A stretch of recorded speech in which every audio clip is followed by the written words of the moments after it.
There are wounds invisible to the eye. There are souls that need no words to touch our hearts. And there are encounters, seemingly random, that are actually destiny arranged to heal a painful past. Today's story is about Jack, a man carrying an unhealed wound in his heart from loss, and two dogs, Leo and Thor, bearing the scars of abandonment and confinement. They found each other in the forest, not to end a journey, but to begin a family. Where are you watching this video from? Please share your location in the comments below, and don't forget to subscribe to the channel so you don't miss hopeful journeys like this.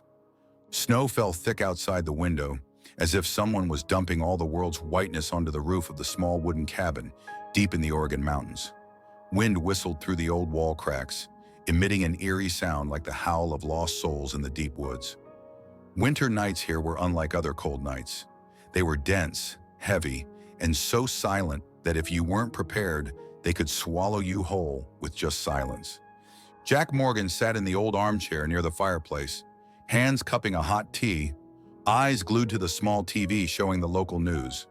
The cabin was dark except for the flickering light from the screen and the orange-yellow glow of the crackling fire in the hearth. The television reported an emergency snowstorm, the highest snowfall in 7 years, but Jack paid no attention. The only thing that made him lean forward was the news ticker scrolling across the bottom of the screen. Contagious canine pneumonia outbreak resurges in multiple states. Some clinics overloaded, over 30 deaths in the past week alone. Jack froze. The tea in his hands suddenly lost its warmth. The words kept repeating on the screen, but in his mind, one name emerged clearly. Buddy. 5 years ago, he had everything.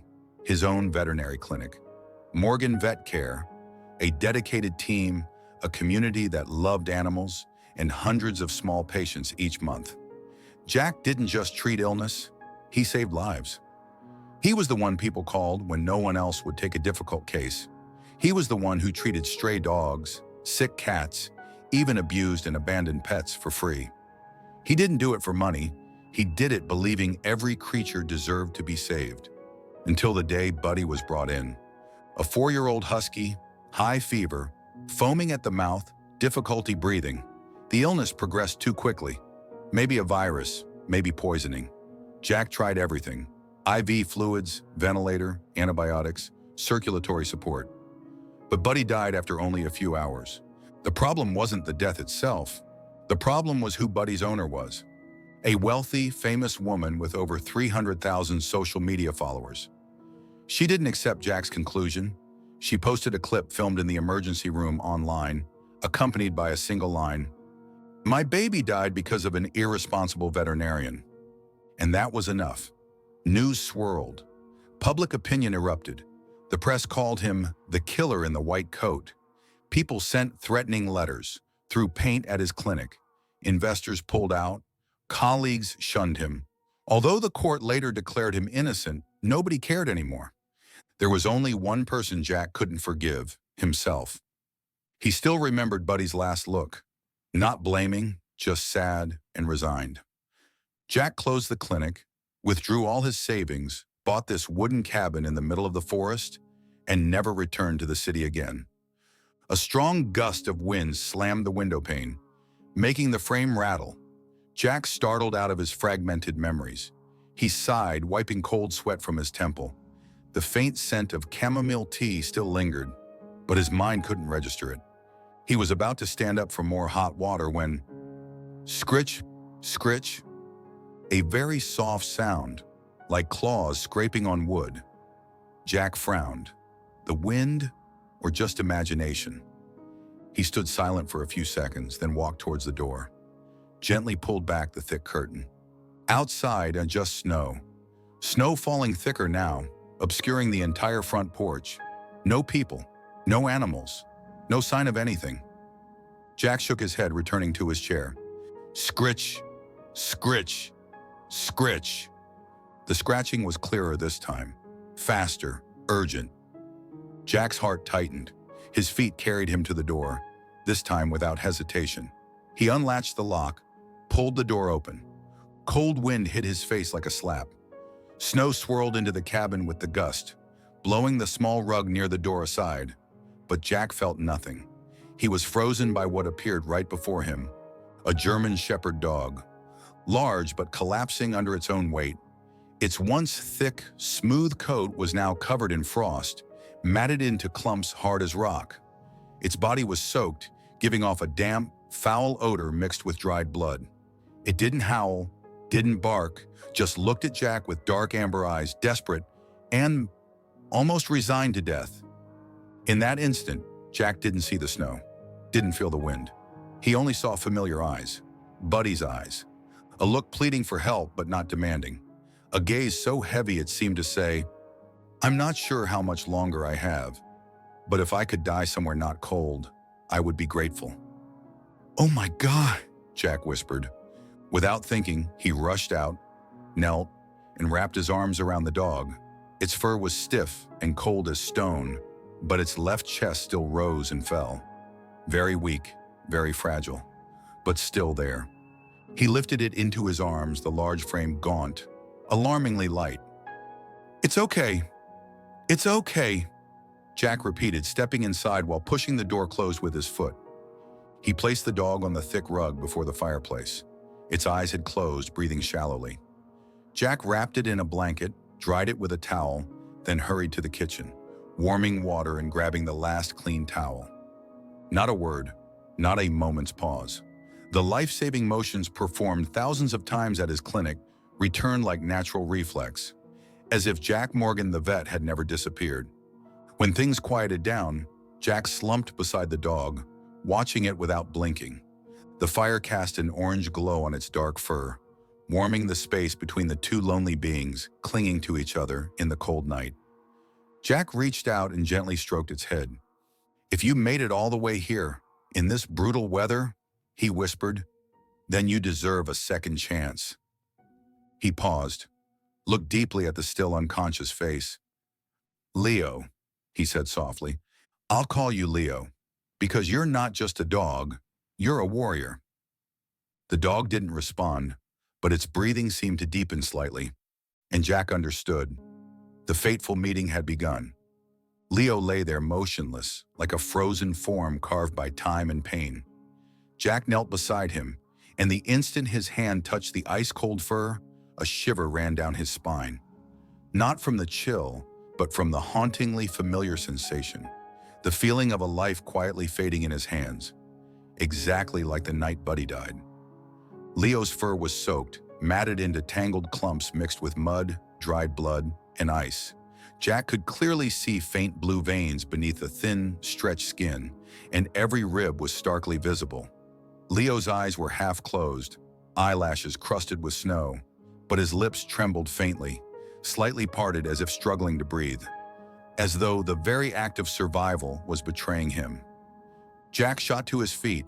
He pulled 2 more blankets from the sofa, spread one under Leo, covered him with the other, then fetched dry towels and warm water from the kitchen. He began drying Leo with the speed of someone who had done this hundreds of times.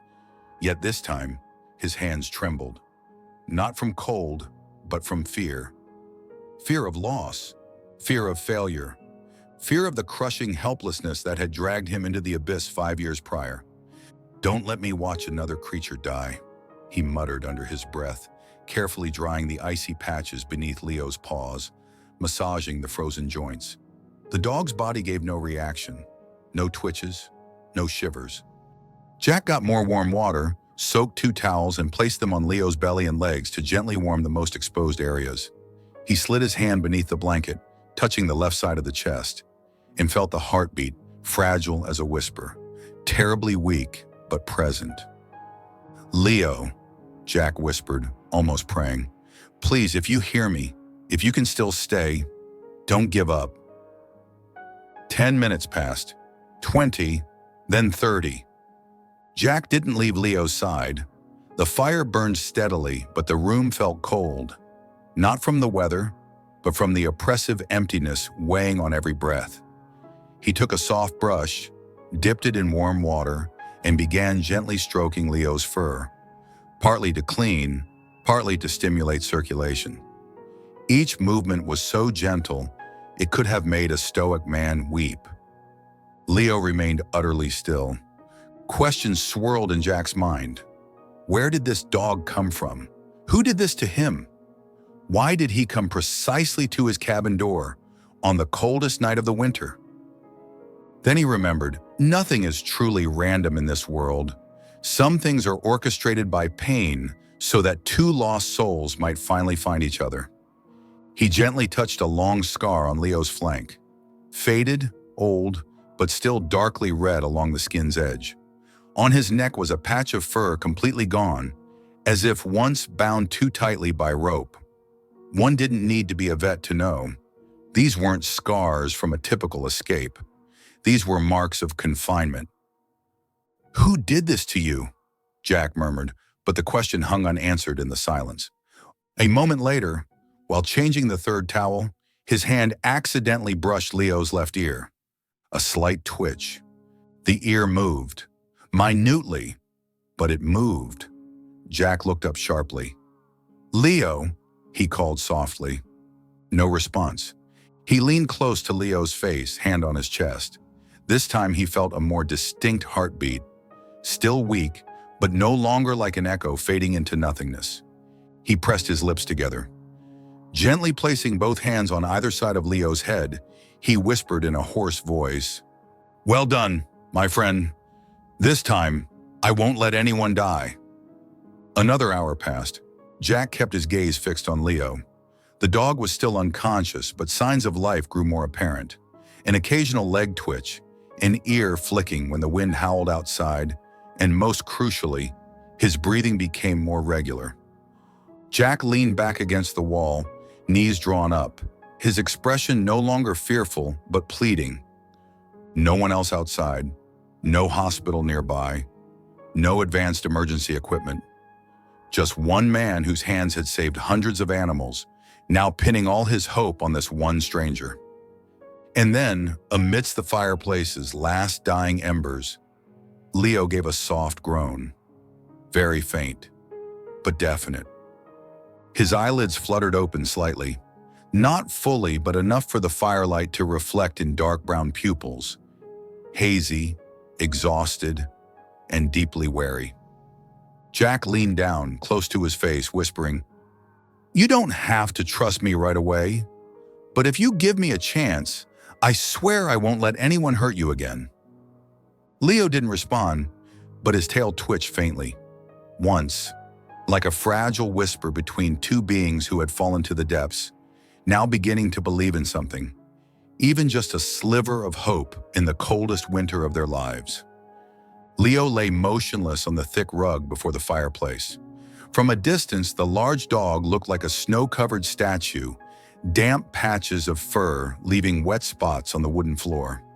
The flickering orange firelight cast a warm glow upon his body, yet the life within remained breathtakingly fragile. Jack sat right beside him, unable to look away. He couldn't remember how long it had been since he'd tended to a living patient. No machines, no breathing tubes, no support team. Only intuition, trembling hands, and an old scarred heart. He alternated changing warm towels, gently rubbing Leo's hind legs to stimulate blood flow, then pressing his ear to the dog's chest, confirming the heart still beat. Leo's heart rate was slow, too slow, but steady. It was all the hope Jack needed right now. "We'll get through tonight," he whispered, perhaps to Leo, perhaps to himself. But while Jack worked silently, like a quiet sentinel, Leo, in his deep slumber, began to dream. Pitch black space, biting cold, dampness. Leo lay curled in a small iron cage, body contorted, no room to stretch his legs. No concept of day or night existed here.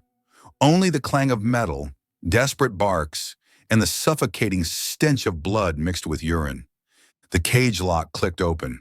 Clack! Leo startled awake. Heart pounded. He was back. The man's footsteps echoed dryly on the cold cement. He walked slowly, as if deliberately letting the dogs hear and panic before he reached them.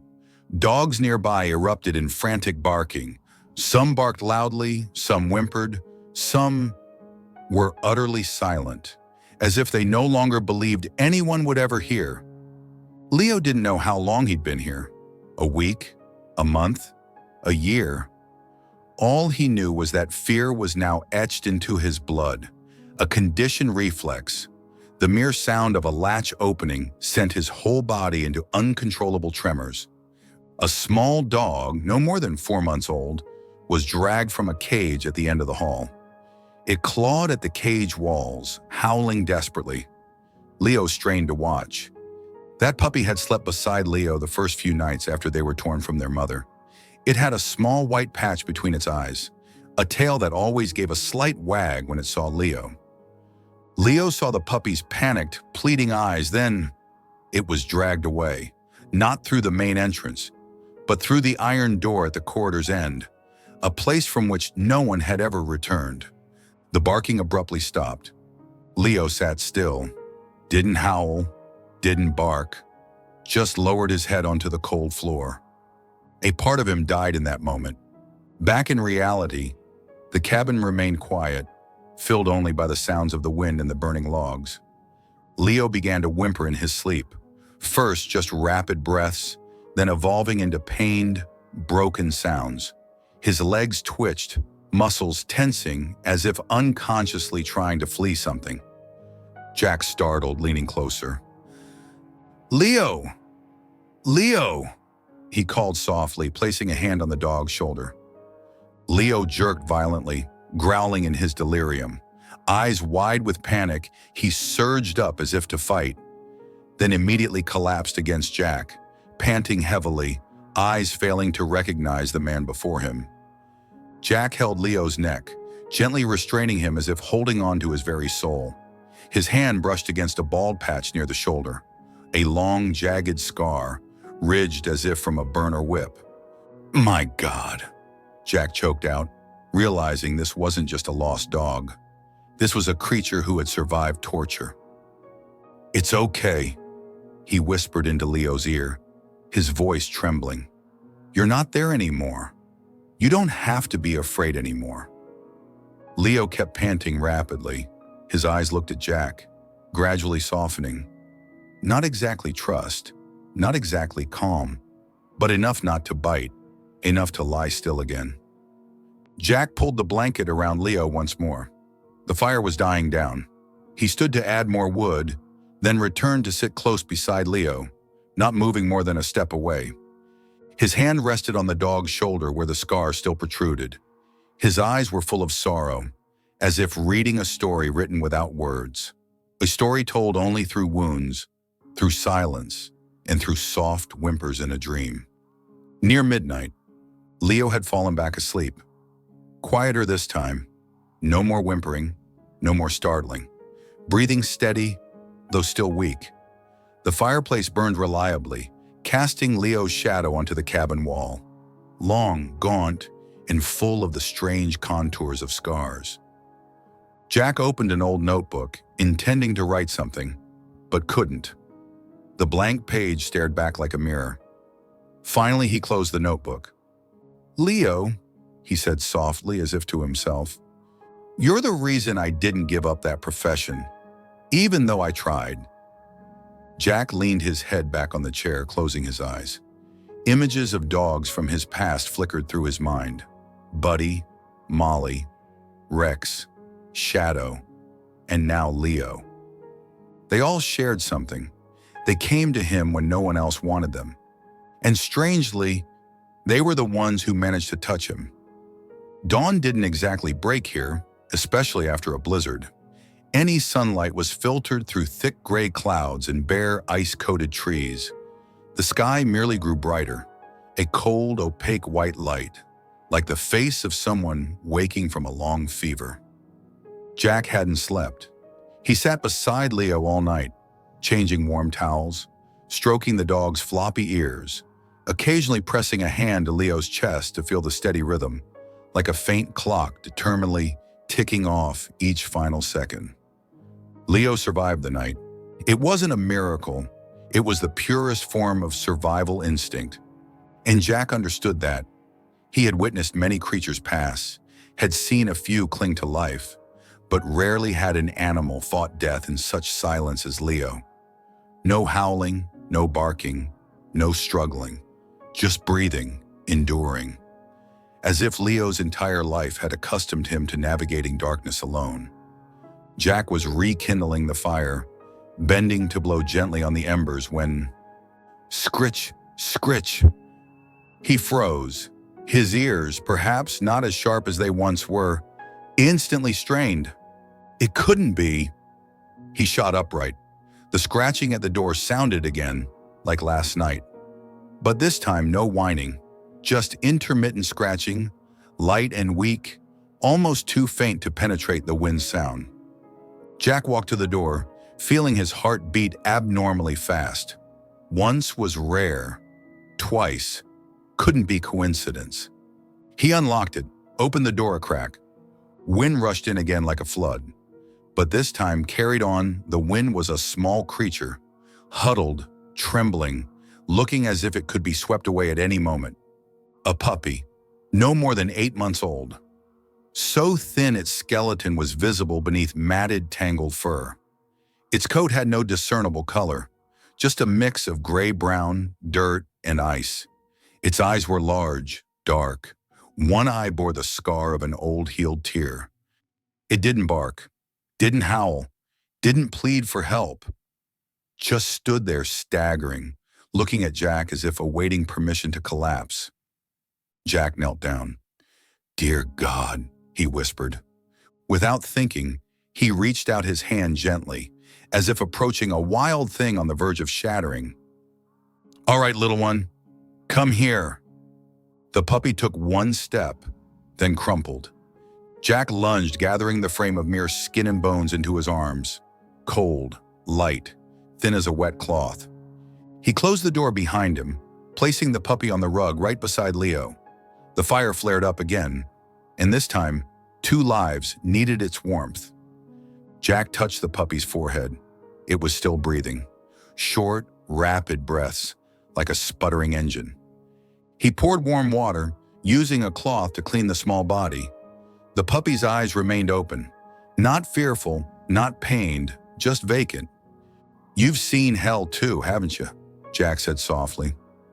Just then, a soft scraping sound came from beside them.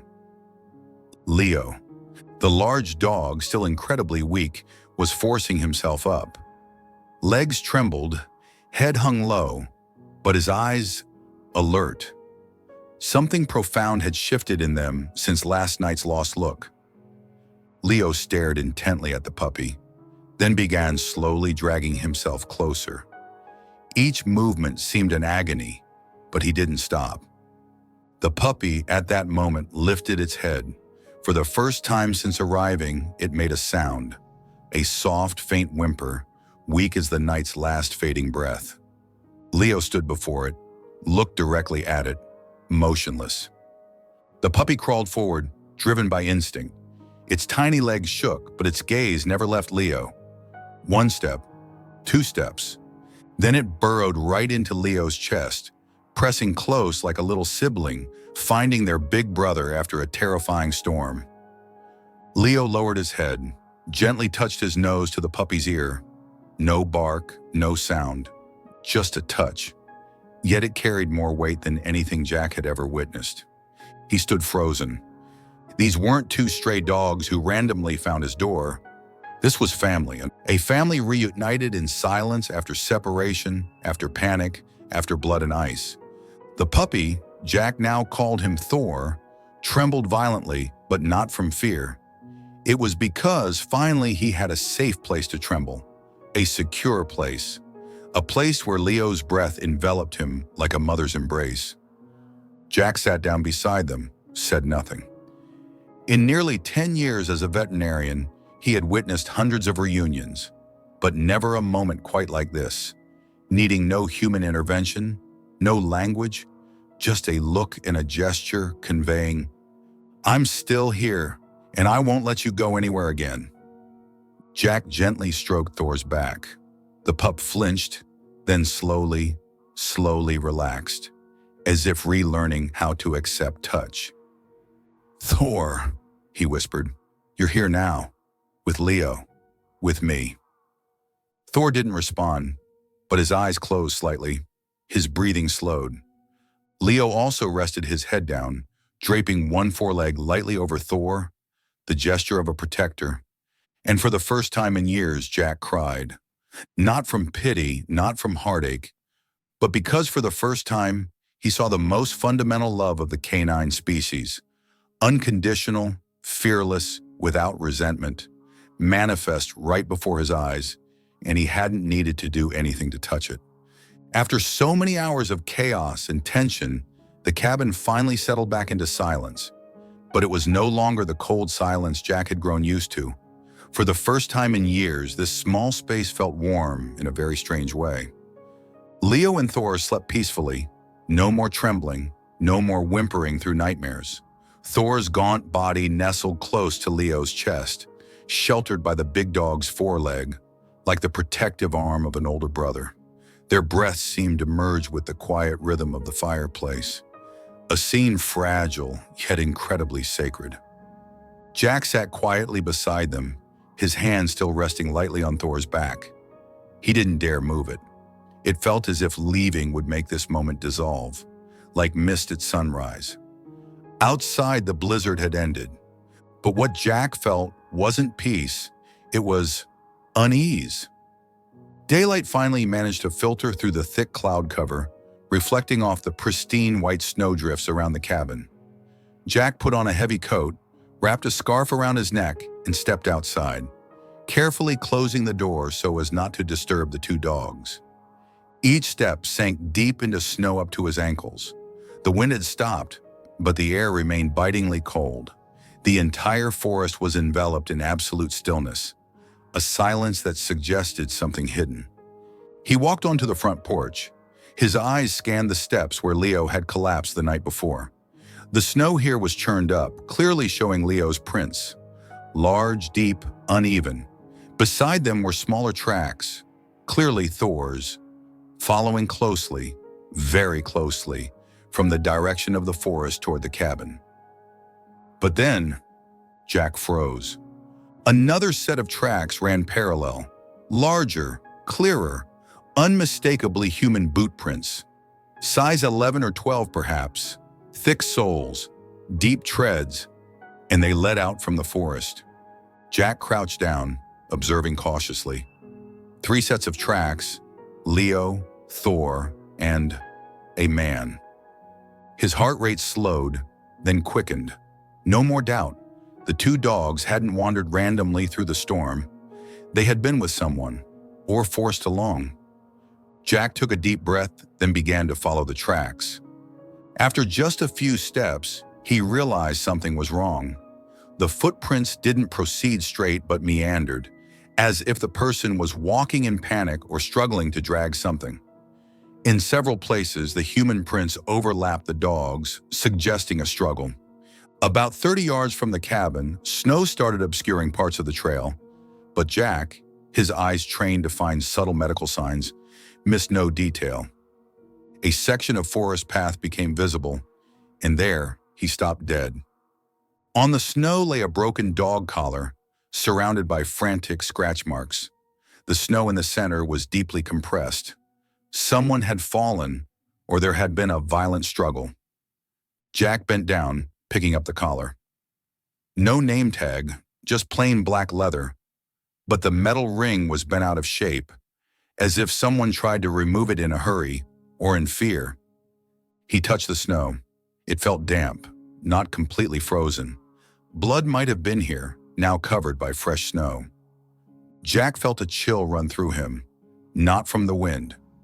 Someone had led these 2 dogs into the forest, someone they resisted or tried to escape from, and his cabin, not a random destination, but the last place left to hope for. Jack looked around, then decided to go further. He pulled the small knife from his pocket, something he never expected to use for anything besides opening frozen mail. The tracks continued deeper into the woods. Each step crunched loudly in the oppressive silence of the white forest. About 15 minutes later, he reached a clearing, where the snow was deepest but still held clues. A torn woolen scarf caught on a low branch, and beneath it, a small blood stain spreading on the white surface. Jack stood motionless, feeling as if he'd walked into a crime scene being buried by nature. He bent down, speaking quietly. "How far did you have to run to reach me?" Just then, from a distance, a bark. A single one. Jack snapped his head up. "Leo!" He turned and ran back towards the cabin. Arriving at the porch, Jack saw Leo standing before the door. Posture proud but tense, ears erect, eyes fixed on the forest where Jack had just emerged. Thor lay inside, head on his paws, eyes open, quiet as if waiting for good or bad news. Jack hurried over, crouching beside Leo. "You hear something?" he asked softly. Leo didn't bark again, but his eyes remained intensely focused on the distant tree line. The wind picked up again. Snow began to fall once more, and Jack understood now that this story didn't end when he saved Leo and Thor. It had only just begun. Someone out there had held them. Someone had scarred Leo, left the mark on Thor's eye, and someone could still be very near. Jack clenched the leather collar in his hand. The wind howled around him, but his heart grew warmer, clearer than ever. "All right," he whispered. "If he's still out there, I will find him. I won't let him harm you two ever again." Leo looked at Jack. Didn't bark. Just lowered his head slightly, a silent agreement. In that quiet understanding, an alliance was formed between the man and the two survivors, ready to confront an unsolved mystery in the white, silent woods. The path led Jack deep into the forest, where sunlight was obstructed by the dense canopy. Leo's paw prints were distinct on the soft ground, and though the air grew colder, Jack felt sweat dampening the back of his neck. Each time Leo stopped to investigate a tree trunk or bush, Jack felt more certain. This dog was remembering something. This wasn't mere instinct. This was memory. Leo led him to a place time seemed to have forgotten. A dilapidated shack, its wooden walls covered in moss. The rusty tin roof creaked eerily in the wind.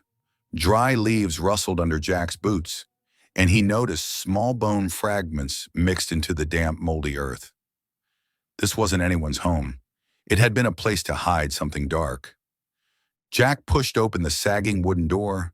The hinges shrieked like a warning. Inside, a horrific blend of odors assaulted him. Dried feces, old blood, damp, rotting fur, and the pungent tang of rust. He didn't need to guess what had occurred here. In the center of the room stood 4 iron cages in a row. They were about a meter high, large enough to confine dogs like Leo. Each cage was rusted, the doors dented as if something inside had thrashed violently. At the bottom lay remnants of torn old blankets mixed with broken plastic bowls. Jack approached an empty cage. The bars bore claw marks, 5 long, deep gouges, as if their occupant had desperately tried to claw their way out. Leo came near, stood still, then suddenly whimpered softly. The dog trembled slightly, eyes fixed on the cage's dark interior. Jack realized it was the first time he'd seen Leo show genuine fear. He turned to a wooden table in the corner, thick with dust and cobwebs. Something lay on it. An old notebook, its leather cover faded. He blew the dust off, then opened it. Scrawled handwriting filled the pages, full of technical notes and numbers. The first page read, "Program log, batch B, private use only." Jack turned the next pages. Each page detailed an animal, treated like merchandise. Subject number 7, Rottweiler, female, aggressive, rejected. Subject number 8, Doberman, male, high speed, nervous, sold. Subject number 9, Husky, female, unpredictable, terminated. Turning to the next page, he froze. Subject number 12, German Shepherd, male, strong, obedient, high resale value. Jack's heart pounded. He looked over at Leo, who was now sitting low on the floor, no longer whimpering, just staring intently at the page, as if the dog himself knew his designation had been named. He flipped a few more pages. Training protocol, Subject number 12. Progressing well under controlled aggression stimulus. No signs of resistance. Responds to pain compliance techniques with reduced latency. Perfect candidate for private security resale. Jack felt a tightness in his chest. These weren't just descriptions. They formed an indictment. Someone had caged Leo and 3 other dogs in these horrid conditions, training them like machines, like weapons to be sold. He continued reading. Note 4/17, increase voltage on collar for better responsiveness. Note 4, 24th, number 12 displayed signs of distress, possible memory resurgence. Note April 25th, relocate number 12, buyer delayed. The handwriting grew more erratic on the final lines. The page was torn, as if someone had hastily ripped out the subsequent notes. But at the very bottom margin, one line remained. If he remembers, terminate immediately. Jack closed the notebook, his hand clenching it tightly. He knelt and placed his hand on Leo's head. The dog remained still, eyes fixed on the cage. Not angry, not barking. Only deep hurt was visible in his gaze. Leo had been subject number 12. Once an object, a product assigned a monetary value. But somehow Leo had escaped and survived. Jack surveyed the shack again. Traces of habitation, dried feces, chain fragments on the floor. All pointed to dogs being confined here for extended periods. No water source, no escape route. Only the bite marks on the cage bars, testament to their desperation. Beneath the table, Jack spotted an old photograph. It showed 3 men in camouflage jackets standing before this very shack, 4 chained dogs behind them. One dog bore eyes identical to Leo's. Jack had no doubt it was him. Written on the back, B12 Group, last shipment, 3 confirmed buyers. Shipment, buyers, cold, impersonal words. Jack gripped the photo tightly. He no longer doubted. An illegal ring was trafficking, training, and exploiting dogs. And Leo was one of its victims. As Jack prepared to leave the shack, Leo whined again. He turned back to see the dog standing before a rotten corner wall, repeatedly sniffing and pawing at the wood. Jack approached. Beneath the dust and decaying wood lay a concealed floor hatch. He pulled the hatch open, revealing a small, dark cellar below, releasing a potent stench. In his flashlight beam, he saw a mobile crate, several used syringes, chains, and a box of veterinary tranquilizers. Jack held his breath. This wasn't just a holding place. This was where they confined, controlled, and likely disposed of dogs deemed no longer valuable. Leo refused to go down. He stood at the opening, trembling, tail tucked low. Perhaps that place held the final memories before his escape, or before the other 3 dogs never woke up again. Jack looked down into the cellar, then back up at Leo. "You remember, don't you?" he asked, knowing the dog wouldn't answer verbally. But Leo's eyes said everything. Jack pulled out his phone, documenting every piece of evidence. The cages, the notebook, the photo, the dark cellar below. He knew he needed to report this, but to whom? The police. If this ring was so extensive, could someone in the force have looked the other way? Leo nudged Jack's hand, as if pulling him back to the present. Jack gently squeezed the dog's neck, whispering, "We will expose them. I promise." Leaving the shack, Jack took one last look back. This place had been Leo's hell, but now it was where the truth began to unfold. The starting point for a journey toward justice. On the way back, Jack paused at a large boulder. Leo stepped up to stand beside him, silent. A light rain began to fall. The woods were quiet, but within Jack, a voice resonated clearly. "The fight hasn't begun, but you won't be alone." Jack was gathering the final pieces of evidence in the shack when he heard footsteps. Not the rustle of dry leaves like small animals, but the heavy, solid tread of boots. Slow, deliberate, as if the person felt no need to hide. Jack immediately looked up. He still held the notebook detailing the subjects. His face grew cold. A tall man appeared in the doorway. The faint light silhouetted a sturdy figure clad in a black hoodie. The hood obscured most of his face, revealing only the lower jaw, marked by a long scar extending toward his neck. But his eyes, though deep in shadow, glinted like cold, sharp steel. He stopped upon seeing Jack. His voice was deep, utterly devoid of emotion. "That isn't yours." Jack clutched the notebook tighter. "Neither are Leo and Thor." A long silence stretched between them. Then a smirk played on the lips beneath the hood. Leo let out a low growl. The sound vibrated in his chest, sharp and full of menace. He positioned himself protectively in front of Jack, body tense as a drawn bowstring. Front legs lowered, muzzle slightly open, revealing sharp white teeth. Not barking, not posturing, just a clear warning, take no further step. Thor, despite his gauntness and weakness from months of captivity, also staggered forward to stand beside his brother. His legs trembled, but his gaze was resolute. He wouldn't retreat if his brother didn't. The stranger stood still, observing the two dogs in their defensive posture. His gaze swept over Leo, lingering, then shifted to Thor. His expression tightened slightly, as if seeing again two products that had escaped his control. "You remember me, subject number 12? He asked softly, his voice rasping like something from a deep pit. "I taught you to growl like that." Leo didn't flinch, just growled louder. Jack stepped slightly closer to the dogs, still holding the notebook. "Who is he?" he asked quietly, though more to himself. Each page in the notebook suddenly felt alive. The notes, the dates, the names of other subjects, all penned by one hand, and now that hand's owner stood before him.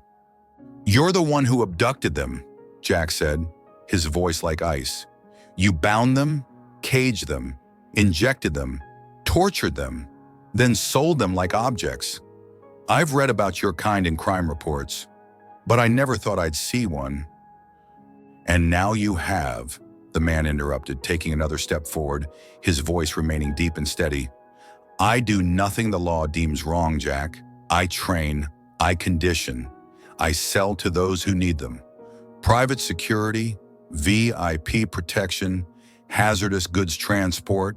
I merely harness potential correctly. They are tools. Don't romanticize them." "They are family," Jack bit out each word. He bent down, lightly placing a hand on Leo's head, then touching Thor's shoulder. "They are not tools, not merchandise. They have feelings. They have memories. And most importantly, they know love." The stranger was silent for a beat. Then he chuckled, a dry, harsh sound like grinding stones. "Love doesn't keep you alive in the forest. Discipline does." "You're wrong." Jack gripped the notebook tighter. "Love kept Leo alive. Love drove him back to find Thor. And right now, love makes them willing to die for me." The next second, Leo unexpectedly stepped forward. No hiss, no growl, just staring directly into the stranger's eyes. Thor moved with him, weak legs striving to maintain position alongside his brother. No words needed, no training command given. Love, protection, survival, it was all there. The man felt it. A flicker of uncertainty crossed his cold gaze. Then he slowly drew an object from his jacket pocket, a syringe. "What do you intend to do?" Jack asked, his voice taut. "Give me the notebook, I leave. No one gets hurt." His voice was even, but the promise of leaving felt hollow. Jack took half a step back, signaling Leo with his eyes. The dog immediately shifted sideways, creating a flanking position. Thor, though weak, tried to move closer, growling low in his throat. "I'll count to 3, the stranger growled. 1. Suddenly, Leo launched himself forward. It all happened in an instant. The stranger startled, thrusting the needle towards Jack, but Leo intercepted, yelping sharply as the needle sank into his shoulder. Yet the force of the impact knocked the man off balance. He crashed onto the rotten wood floor, dropping both the syringe and a knife concealed at his belt. Thor lunged, biting down hard on the man's hand, keeping him from his weapons. The small, weak dog, no longer subject number 14, but Leo's brother, a warrior. Jack scrambled forward, kicked the knife away, and used a chain found in the shack to tightly bind the man's wrists. Leo slumped down, whimpering softly. The needle was embedded deep. Jack frantically pulled it out, examining it. The vial contained midazolam, a potent animal tranquilizer. "You plan to sedate him and take him back, just like before?" Jack shouted, but the stranger said nothing. He had fallen silent. Jack knelt beside Leo, hand on his neck, feeling the heartbeat. Leo was still breathing, pulse slow but steady. Jack let out a shuddering breath of relief, eyes stinging. Thor came over, licking his brother's ear. No tears were shed, but the action spoke volumes more than words. Jack looked at the notebook, then at the man lying still on the ground. "I'm handing you over to the police, and I'm giving this notebook to the press. What you did can't be buried any longer." The man didn't react, but Jack knew. The nightmare was beginning to unravel. Jack called the rescue center, reported the incident, and requested backup. While waiting, he propped up some rotting wood to shield Leo from the wind, holding the dog close, whispering, "Sleep now. I'm here." Thor lay beside them, back pressed against his brother. Three beings, man, large dog, small dog, huddled together amidst the fading shadows of an old nightmare, preparing for a new dawn. In the moment stretched taut as a bowstring, Jack clutched the notebook. He stood between two poles. Behind him, the two canine victims of wretched confinement. Before him, the architect of it all, now glaring with the eyes of a cornered predator. The stranger, after moments of restraint, suddenly exploded upwards. He twisted with practiced violence, driving an elbow towards Jack with furious speed. Though one hand was bound, he managed to slam hard into Jack's chest, sending him staggering back, losing his grip on the notebook. "No one has the right to that but me," he roared, voice grating. The notebook hit the dirt floor, pages scattering. Lists of test subjects, injection protocols, behavioral notes. Fragments of a nightmare lay strewn across the cold forest floor. Jack regained his balance just as the man lunged like a beast to retrieve the book. Jack moved to block him, but before he could react, Leo surged forward. A deep, guttural growl resonated from the dog's chest, erupting into a bark that tore through the air, seeming to make the wild forest itself tremble. This was no longer the bark of a confined animal. It was the roar of a warrior, of a spirit once crushed, now rising to protect all that he held dear. Leo launched from the ground with imposing force, his black form blurred across the distance between them in an instant. "Leo, wait!" Jack yelled reflexively. But Leo wasn't attacking to kill. He leaped, using his full weight to slam the man down onto the leaf-covered ground. Pinning him with four paws, Leo barked furiously, growling inches from the man's face, the message unmistakable. "You will not touch my family. Never again." Genuine terror flared in the man's eyes. The cold composure was gone. He struggled, yelling, instinctively shielding his head. "Back, I won't do anything. Keep him off me," he shrieked. Leo didn't bite, but the snarl and the intense gaze turned the man's face ashen. Jack rushed over, pulling Leo back gently, patting his neck. "Enough, Leo.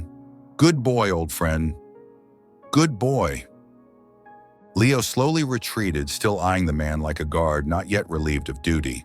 Jack stood between the man and the notebook, gathering the scattered pages, holding them securely. He turned to the man sitting slumped on the ground, clothes soiled, cold sweat beading on his forehead. "You planned to recapture them, didn't you?" Jack asked. "Destroy the evidence, then continue selling dogs like merchandise?" The man didn't answer. Jack lowered his voice almost to a whisper. "But you forgot one thing." He placed his hand on Leo's head. "They are not afraid of you anymore." Behind them, Thor had approached, standing beside his brother. Smaller, still thin, but his eyes shone with life. Thor licked Leo's neck. A small gesture, yet it made Jack's heart swell. You didn't just survive. Jack knelt, burying his face in Leo's fur, hugging the dog tightly as if embracing a stolen lifetime. You're a hero. Leo breathed evenly, tongue lolling slightly, almost a smile. Jack looked up, turning back to the man. I won't kill you, though I could, but I will hand you over to the law, and I will tell the entire truth out there. The dogs you trained to sell, they are no longer silent. They will be heard, loved, and free. The man's expression turned colder, but he said nothing, perhaps because he understood the game was over. An hour later, the thumping sound of a helicopter echoed among the treetops. Searchlights pierced the darkness, illuminating the shack area. No longer a secret. Police cordoned off the site. Animal welfare officers arrived, moving with caution and professionalism. A rescue team brought medical stretchers for other dogs found surviving in the nearby woods, caged, starved, but still holding on to hope. Jack handed the notebook to the lead officer. He simply said, "In here is the entire history of a hell created by humans. Ensure no other animal endures this again." The man in the hoodie was handcuffed and led away. He offered no resistance, but before disappearing from view, he looked back at Leo, no longer the gaze of a trainer, but of a loser acknowledging the victor, returning home. In the rescue vehicle, Jack sat between Leo and Thor. Both leaned against him, their warmth creating a complete, albeit fragile home. "We're home now," Jack said softly, "and I promise, from now on, no one will dare touch you guys again." Leo closed his eyes. Thor sighed as if releasing the grip of old nightmares. 1 month later. At a therapy center for traumatized dogs, Leo calmly helped teach other fearful dogs how to walk beside a person. Thor, much healthier, was chosen as an emotional support dog for children experiencing trauma. And Jack, now heading the One Paw, One Voice campaign, journeying to bring the plight of abused animals into the light. But regardless of titles or awards, Jack still returned home each night, stretching out on the sofa with Leo and Thor, scratching their ears, recounting the small details of the day. Because for him, the true hero was always lying right there at his feet, looking up with unwavering loyalty. Early morning sunlight filtered through the forest canopy in lingering mist, entering the old cabin window, falling across the wooden table where Jack sat. He held the phone, connected to the county sheriff's dispatcher. The operator's voice was calm and professional, but each word Jack spoke felt like a weight on his chest. "I'm Jack Walker, living near the edge of Whistler Forest. Last night, I found an abandoned shack showing signs of brutal dog confinement and training. I also found a notebook documenting animal trafficking and exploitation. I've secured it, and I have 2 dogs, one of whom is subject number 12 from that book. Please send an investigative unit." He didn't expect firm promises. He just needed the truth, however nascent, to emerge from the forest darkness into the law's light. When the call ended, Jack sat quietly for a long time. Beside him, the clear plastic box held the notebook, evidence heavier than any weapon.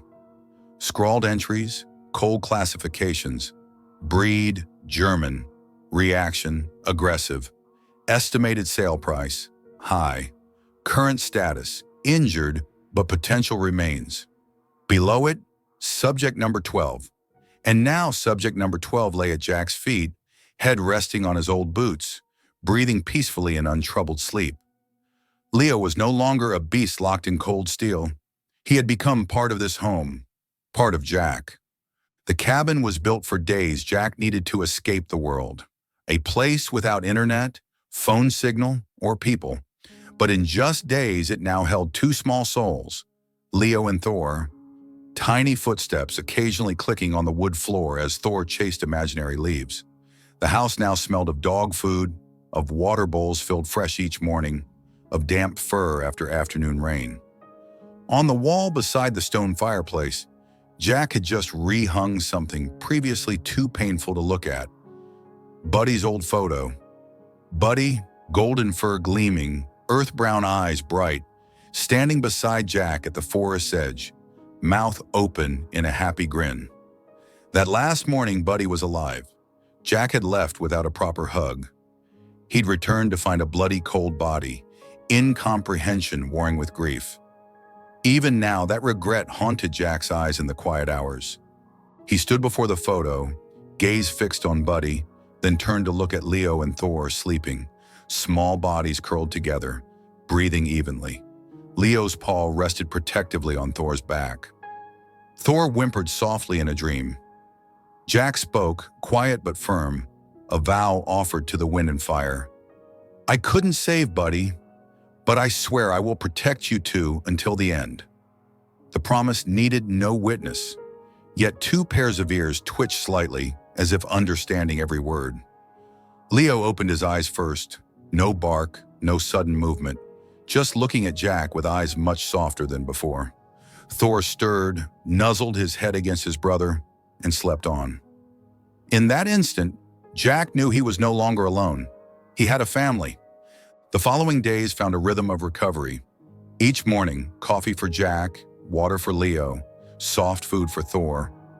Walks along the trail, Jack in his old wool coat, left hand holding Leo's leash, right hand pocketed, letting Thor range nearby.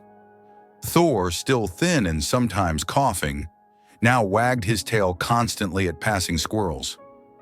Leo remained ever watchful. He was the bodyguard, the older brother, the protective spirit for Thor and for Jack. Evenings were spent together in the living room. The fireplace burned steadily, Jack in the armchair, Leo to his left, Thor to his right.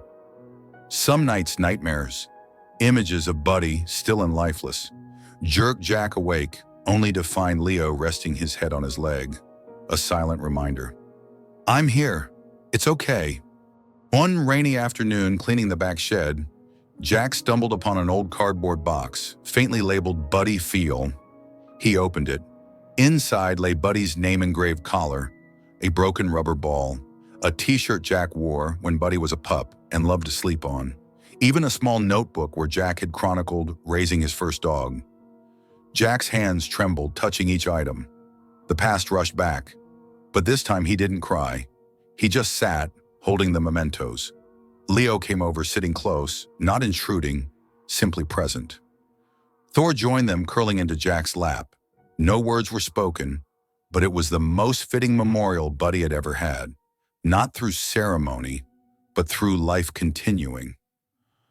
That weekend, the police returned, a specialized unit investigating animal cruelty and illegal trafficking. They questioned Jack. He answered thoroughly. They took the notebook, sealed his evidence, photographed the scene in the woods Jack led them to. The rusted cages, broken bowls, faint rope marks on posts, all corroborated Jack's account. A young female investigator, Amy, told him, "If the contents are genuine, we might break up a whole network, but it will take time." Jack just nodded. He knew. The law moves slowly, always takes time, always feels late, but this time, at least, it hadn't ignored the call. That evening, back in the cabin, Jack built up the fire. As warm light danced on the walls, he sat and opened a new journal. On the first page, he wrote, "I once thought my life ended with Buddy, but Leo and Thor arrived. Broken things can still be mended, not to forget, but to keep living for those who remain." He put down the pen, stood, and blew out the lamp. Leo was already positioned by the door. Thor lay curled on his side, breathing softly. Jack knelt between them, one arm around Leo, the other gently stroking Thor. "Sleep well, my boys," he whispered. Leo closed his eyes. Thor sighed contentedly, and the forest wind outside seemed to sing a lullaby over the small cabin. No one knew what lay ahead. Justice might be slow. The past might still hold hidden darkness. But in that small cabin, a family had been formed, forged not by blood, but by shared wounds, growing trust and unwavering loyalty. Cabin, early morning. Crisp October air, fresh with the scent of pine, drifted through the open wooden windows. Jack sat at the table near the window. early sunlight illuminating the worn page before him. It was the logbook, found in that grim forest shack, testament to dark days where loyal creatures were confined, trained like weapons, then discarded. For a week, Jack had reread the scrawled entries, searching for missed clues. This morning, flipping idly to the inside back cover, he stopped. In the top right corner, a faint pencil mark, nearly erased. Total units, 15. He froze, quickly flipping back through the detailed entries. Subject number 1, Doberman. Number 2, number 3. He counted them again. Only 12 records, 3 dogs, missing. No names, no notes, no trace. Vanished. Jack's heart constricted. The feeling wasn't just fear. Deeper still, it was fury. 3 more lives, possibly still out there. Abandoned, caged, waiting. He knew that feeling too well, the crushing weight of being too late, the failure to prevent Buddy's senseless death. Just then, barking erupted outside. Not warning or threat, but a call, an urgent summons. Jack looked up. Leo stood tall in the yard, gaze fixed intently on the dense woods behind the cabin. The powerful German shepherd didn't waver, tail stiff, ears erect. Thor, smaller, weaker, stood beside his brother, nose twitching, legs trembling slightly with excitement and a vague unease. Jack put the logbook down, rose slowly, walked quietly to the door. His gaze followed the dogs, toward the forest shadows where morning light hadn't yet reached, a path leading towards the unknown. He grabbed his coat and headlamp, already prepared from previous treks. The leashes hung by the door, but he didn't take them this time. Jack opened the door, stepped into the yard, standing between Leo and Thor. "We're home," he said softly, "but it looks like our journey isn't over yet." Both dogs remained silent, just looked at him. An understanding passed between them, needing no translation, no words. Jack knew. They were ready. Leo took the first step into the woods, darting like an arrow onto the old trail, then slowing when he saw Jack wasn't rushing. Thor quickly fell into step, though his gait was still slightly unsteady. Jack followed close behind. Their shadows stretched long in the golden light filtering through the leaves. The cabin faded behind them. Along the way, Jack constantly scanned the area. No human tracks, no sound but the crunch of dry leaves underfoot and Thor's heavier breathing as he kept pace. But Leo remained focused, constantly testing the air, head up, searching, as if following some faint echoing call, an unfinished pain, an uncompleted mission. About half an hour later, they reached an area Jack hadn't explored before, nearly 2 miles from the first shack. Leo stopped, growling softly. Something beneath the roots of a large tree, a patch of freshly disturbed earth. Jack knelt, digging gently with his hands. A piece of chain, new, cleanly cut. Thor approached, sniffed it, then recoiled sharply, body tensing as if shocked.